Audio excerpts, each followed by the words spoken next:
এই বাসা এবং এই জিন্নাত আলী সাহেবকে যদি আপনারা এই দুইটা জিনিস দেখেন, তাহলে আপনাদের জীবনে কোনো দুঃখ কষ্ট আর থাকবেই না। ওনার পরনে যে জামাটা দেখতে পাচ্ছেন, মনে হয় যে এই জামাটাই ওনার শেষ সম্বল। আর ওনার যে ঘর, এই ঘরের থেকে, ভিতরের অবস্থা থেকে যদি আপনাকে বাহিরে মাটিতেও থাকতে দেয়, তাহলেও মনে হবে যে আপনি যেন পৃথিবীর সেরা সুখী মানুষ। ওনার বিছানাটা দেখলে আপনি একদমই অবাক হয়ে যাবেন।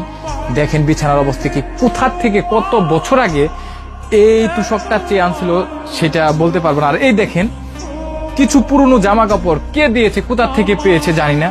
একটা এখানে গুরুত্বপূর্ণ কথা হচ্ছে, উনি কিন্তু ভিক্ষা করে না, কারো কাছে হাত পাতে না, খুবই পরিশ্রম করে সেই কোনাবাড়ি যায়। উনি জীবিকা নির্বাহ করে 2 থেকে 3 দিন পর কোনাবাড়ি থেকে কলা এনে কিছু টাকা বিক্রি করে লাভ হয়, সেই টাকা দিয়ে এত কষ্ট, হ্যাঁ সেই টাকায় খায়।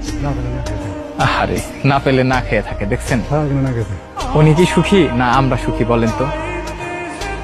প্রশ্ন রেখে গেলাম। তারপরেও আমরা বলি আমাদের এই নেই সেই নেই, নেতা হতে পারলাম না, টাকা হলো না, ব্যবসার পরিবর্তন হলো না, আমাদের কেন সালাম দেয় না, আমাদের কেন সুনাম সম্মান নেই, কেন আমি অসুস্থ হয়ে গেলাম। দেখেন না উনি কোথায় আছে, ওনার কি অবস্থা। পাতার কথা ছিল, ভিক্ষে করার কথা ছিল, যেগুলা কোনোটাই উনি করতেছেন। এই জন্য ওনাকে ধন্যবাদ জানাচ্ছি। Thank you.